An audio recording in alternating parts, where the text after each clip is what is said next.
ఇప్పటి వరకు గ్లామర్ పాత్రలకు దూరంగా ఉన్న అనుపమ చిల్లు స్క్వేర్ చిత్రంలో బౌండరీస్ గేట్లు ఎత్తేస్తూ సిద్ధు జొన్నలగడ్డతో రొమాన్స్ కి తెరతీసింది. తనలోని దాగిన గ్లామర్ యాంగిల్ కి పదును పెడుతూ లిప్ లాక్ కిస్లతో రచ్చలేపింది అనుపమ పరమేశ్వర్. లిప్ లాక్ ఇవ్వడం అనుపమకి కొత్త ఏం కాదు. అంతకుముందు రౌడీ బాయ్ చిత్రంలో ఆశిష్ కి లిప్ లాక్ ఇచ్చింది అనుపమ. ఇక రొమాన్స్ విషయంలోనూ డోస్ పెంచింది. చిల్లు స్క్వేర్ ట్రైలరే ఈ రేంజ్ లో ఉంటే ఇక సినిమా ఏ రేంజ్ లో ఉంటుందో. ఇది ఖచ్చితంగా ఏ సర్టిఫికేట్ సినిమా అని ఫిక్స్ అయిపోయారు. అయితే అందరు అంచనాలకు భిన్నంగా చిల్లు స్క్వేర్ చిత్రానికి యూఏ సర్టిఫికేట్ ఇచ్చింది సెన్సార్ బోర్డు. దీంతో ఇది అడల్ట్ అండ్ బోల్డ్ కంటెంట్ అనే రూమర్లకు తెరపడి హాయిగా ఫ్యామిలీలతో కలిసి వెళ్ళొచ్చని తెలిపోయింది.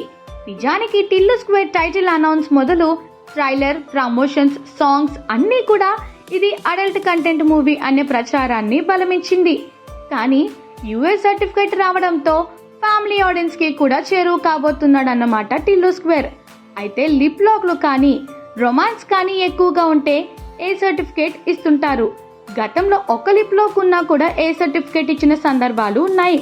కానీ టిల్లు స్క్వేర్ కి యూఏ సర్టిఫికేట్ ఇచ్చారంటే ఆ ట్రైలర్ లో పోస్టర్స్ లో కనిపించిన సీన్లను లేపేశారా అనే అనుమానాలు కలుగుతున్నాయి. కాగా టిల్లు స్క్వేర్ మార్చ్ 29న ప్రపంచ వ్యాప్తంగా విడుదల కాబోతుంది. సితారా ఎంటర్టైన్మెంట్స్, ఫార్చ్యూన్ 4 సినిమా సంయుక్తంగా ఈ చిత్రాన్ని నిర్మించారు. రామ్ మల్లిక్ డైరెక్ట్ చేయగా రామ్ మిర్యాల మ్యూజిక్ అందించారు. అయితే తమన్ ఈ చిత్రానికి బ్యాక్గ్రౌండ్ స్కోర్ అందించడం విశేషం.